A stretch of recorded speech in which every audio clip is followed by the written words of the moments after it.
안녕하세요. 초등 부모님들과 함께하고 있는 초등생활처방전 이서윤입니다. 오늘은요, 2028 대학 입시제도 시안이 발표된 것을 알기 쉽게 이 핵심 내용을 전달해 드리고자 합니다. 그래서 초등에서는 어떤 것들을 적용하면 좋을지, 그리고 이 특목고 자사고에 가는 것이 진짜로 유리한 것인지 이런 것들 한번 생각해 보도록 할게요. 우리가 변화에 있어서는 크게 수능에서의 변화, 그리고 내신에서의 변화 이렇게 생각을 해볼 수가 있겠죠. 수능에서의 가장 큰 변화는요, 바로 수능 범위의 변화예요. 그전에는 선택 과목이 있었습니다. 그래서 국어, 수학, 사회탐구, 과학탐구 모두 다 선택을 했었어요. 그래서 문과는 사회탐구에서 또 선택을 하고 이과는 과학탐구에서만 선택을 했었죠.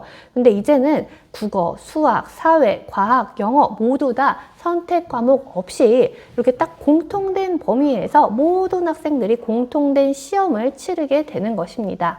자, 그럼 먼저 사회과학부터 살펴보도록 할게요.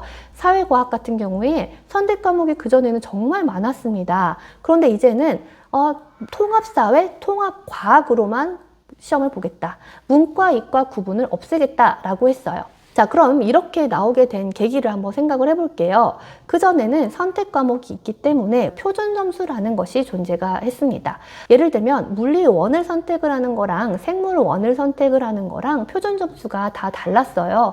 왜냐하면 과목의 난이도도 달랐고 선택을 해서 응시하는 학생 수도 달랐기 때문에 표준 점수라는 것으로 전환을 했습니다. 그러다 보면은 똑같이 다 맞았지만 막상 표준 점수를 전환을 하면은 다른 점수가 되는 것이죠. 물리 1을 선택을 한 친구 A가 생물 1을 선택을 한 친구 B가 그리고 있어요. 둘 다 맞아가지고 같은 대학을 지원을 했는데 이 물리 1을 선택한 친구의 이 표준 점수가 더 높아서 이 친구만 합격을 하게 되는 것이죠. 그러면 B 친구는 단지 생물 1을 선택했다는 이유로 표준 점수가 낮아서 떨어지게 되는 것입니다. 그러면 나는 생물 1을 선택을 해서 불리해졌어. 나는 생물 1을 다 맞았고 열심히 했는데 생물 1을 선택을 해서 떨어졌어. 이렇게 되는 것이죠. 자, 그래서 이 어떤 과목을 선택을 하느냐에 따라서 유리하고 불리한 것을 없애겠다 하게 된 거고요. 또 요즘에는 이 통합형 인재 그리고 또 융합형 인재가 필요하다라고 하는데 문과는 사회만, 이과는 과학만 공부를 하게 된다면 시대에 역행하는 것이고 실제로 문과 친구들이 과학을 공부하지 않으면 기초적인 과학 소양이 좀 떨어질 수 있고 이과 친구들이 이 문과의 사회 공부를 하지 않으면은 기초 문과적인 소양, 이 상식이 떨어질 수 있기 때문에 자, 우리가 문과, 이과 모두 통합사회, 통합과학을 보자라게 되는 것입니다. 그러면 문과, 이과 구분 없이 모든 친구들이 같은 범위의 사회과학을 보게 된다면 기존의 선택 과목의 깊이만큼의 수준의 내용은 아닐 거예요. 그래서 고등학교 1학년 친구들이 다 같이 공부를 했던 이 사회과학 그 정도의 수준을 통합사회, 통합과학으로 해서 공동적으로 보게 하겠다라는 것입니다. 그러면 기존보다 범위는 많이 줄어들게 되고 대신에 사회와 과학 모두 보게 되는 걸로 되겠죠. 자, 그러면 이제 수학 같은 경우를 한번 볼게요. 수학도 예전에는 문과 친구들과 이과 친구들이 보는 수학의 범위가 달랐습니다. 그래서 이과 친구들이 확률과 통계, 미분과 적분, 기하 이 중에서 선택을 했었어요.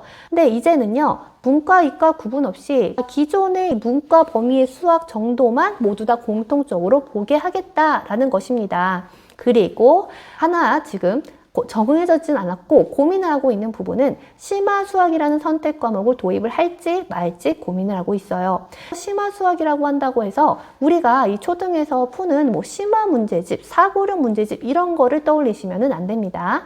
여기에서 심화수학이라는 것은 기존의 이과 친구들이 공부를 했던 이 미분과 적분이라든지 기하 이런 내용들이 수학으로 선택 과목으로 도입을 할지 말지 고민을 하는 거예요. 왜냐하면 전에 이 깊이 있는 내용을 선택 과목으로 이과 친구들이 공부를 했어요. 그 이유는 이 친구들이 이과 대학이 됐든 공과 대학이 됐든 이렇게 진학을 하면은 깊이 있는 수학 부분이 필요한 부분이 있다라는 것이죠. 그래서 선택을 해서 공부를 하게 했는데 이제 공통 범위의 이 더 작은 범위의 수학만 공부를 하고 대학에 진학을 하게 되면 대학에 와서 다시 또 그 공부를 해야 되는 거예요. 미분과 적분 공부하고 기하 공부. 고등학교 때 예전에는 공부하고 왔는데 이제는 공부하지 않고 오니까 대학에 가서 다시 공부를 해야 되는 거죠. 그러니까 변별력도 없어질 뿐더러 좀 기초적인 수준이 떨어질 수 있다. 그러니까 심화 수학이라는 것을 도입을 해서 그런 대학에 지원을 하고 싶으면 심화 수학을 선택을 하게 해야 되지 않겠느냐 하는 것이죠. 근데 여기 시안에서는 심화 수학을 도입을 한다고 하더라도 절대평가로 도입을 해서 다양한 수학 개념을 이렇게 만나볼 수 있는 걸로 하겠다라고 했습니다.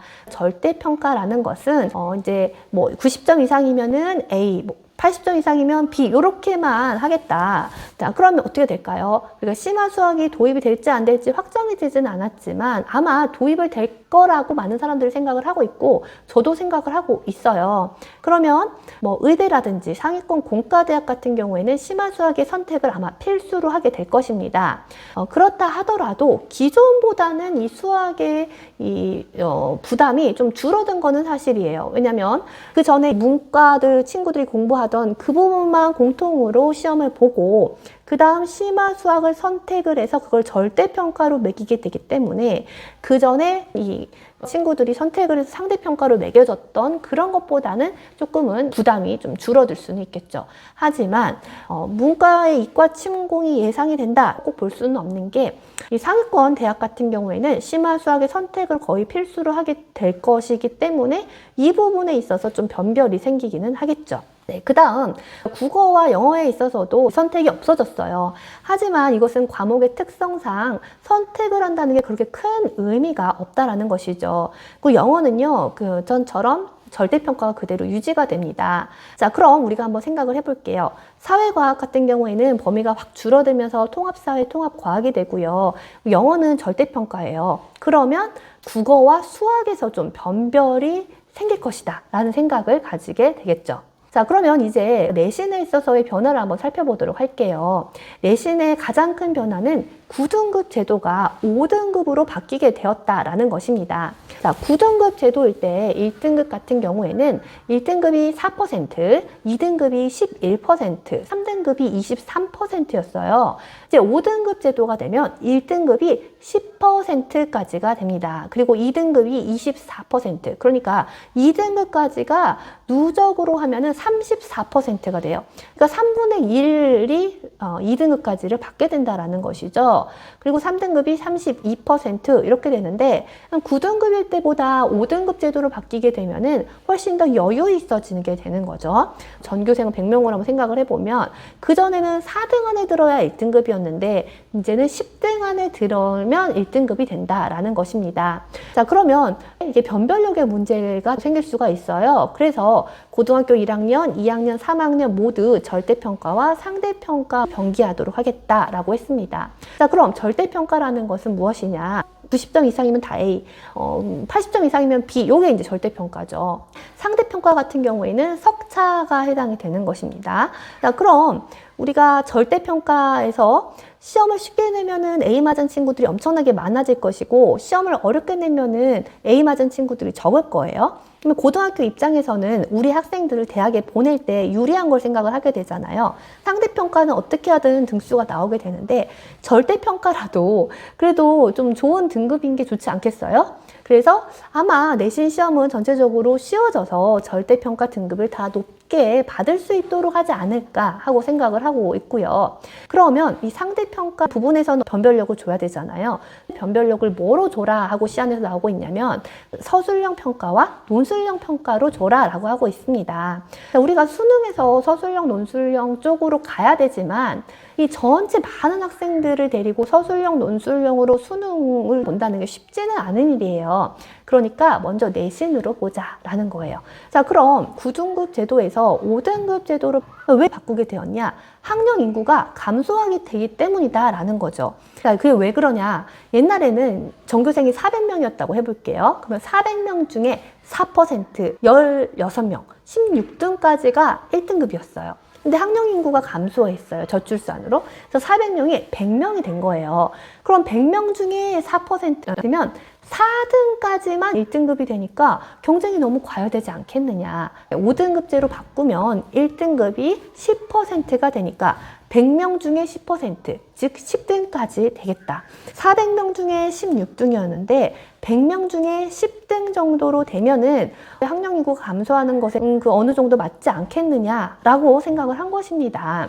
자, 그러면 여기에서 특목고나 자사고에 지원을 하는 게 내신 때문에 부담스러워서 지원을 하지 못했던 친구들이 10% 할만한데? 그러면 여기 지원을 해서 내신 별로 걱정 없이 특목고 자사고 갈까? 라고 생각을 할 수도 있습니다. 근데 우리가 또 생각을 해봐야 될 것이 10%라고 했잖아요. 그리고 2등급은 누적 34%까지예요. 그러니까 10%, 24% 이렇게 됩니다. 그러면 10.5% 정도에서 2등급을 받은 거랑 33%에서 2등급을 받은 거랑 똑같이 2등급이 돼요. 그래서 아쉽게 10등을 못하고 2등을 한 거랑 13등을 한 거랑 똑같이 2등급을 받게 된다는 거예요. 1등급의 퍼센티지가 10%로 늘었기 때문에 1등급을 받지 않으면 이 상위권 대학을 진학을 하는 게 쉽지 않을 수가 있어요.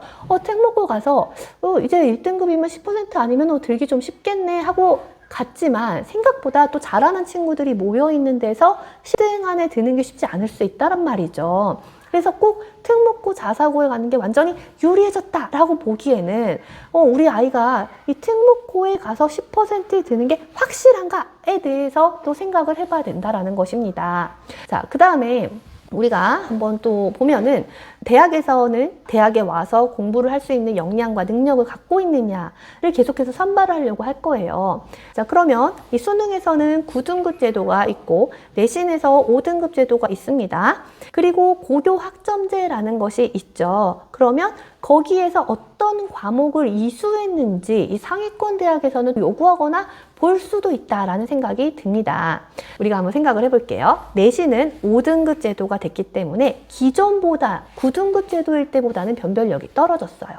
근데 수능에서는 9등급 제도가 유지되기 때문에 이 내신에서의 변별력보다는 수능에서의 변별력이 훨씬 더 커질 것이다 라는 것이죠. 통합사회, 통합과학이 범위가 좁아지다 보니까 하나라도 좀 실수를 하게 되면은 등급이 떨어지는, 미끄러지는 그런 상황이 되기 때문에 사회과학을 좁은 범위를 굉장히 열심히 완벽하게 공부를 해야 된다. 수학에서도 심한 수학을 아직 선택이 될지 그게 도입이 될지 확실하지 않지만 도입이 된다라고 생각을 했을 때 우리 아이가 만약에 상위의 의대를 진학을 하고 싶다라고 했을 때 내신은 당연히 1등급을 받아야 될 것이고 수능도 1등급을 받아야 될 것이고 심화 수학을 선택해야 될 것이고요.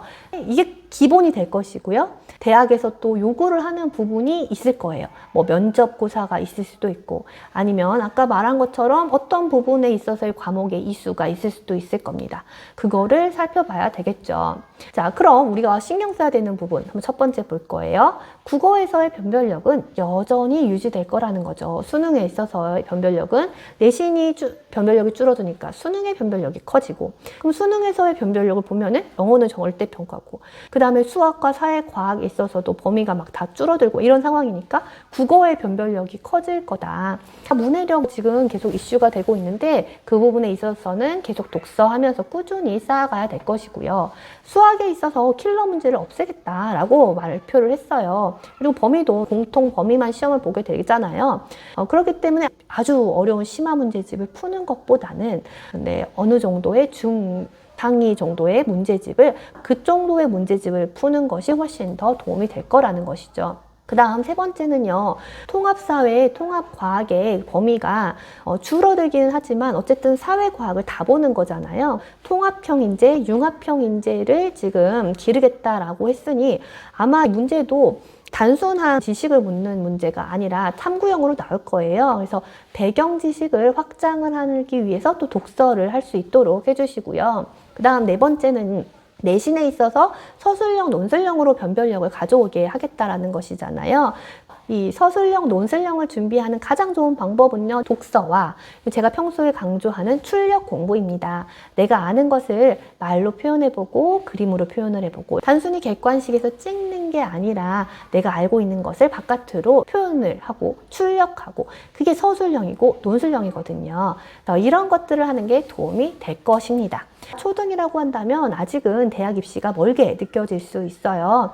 시안이지 확정안이 아니잖아요. 또 대학별로 그 확정안을 보고 자기 학교에 맞는 입시 그 안을 내놓을 거고요. 그래서 아직은 어떻게 보면 멀었다고 생각을 해볼 수 있어요. 그래서 이런 입시의 흐름을 한번 보시고, 아, 이렇게 가고 있구나 한번 생각을 해보시고, 이제 마음 뭐 조급하게 먹으실 것도 없고 걱정하실 것도 없고, 독서를 하면서 꾸준히 기초를 쌓아가는 것에 중점을 두시면 되겠습니다. 네, 오늘 영상 여기까지 할게요. 시청해 주셔서 감사합니다.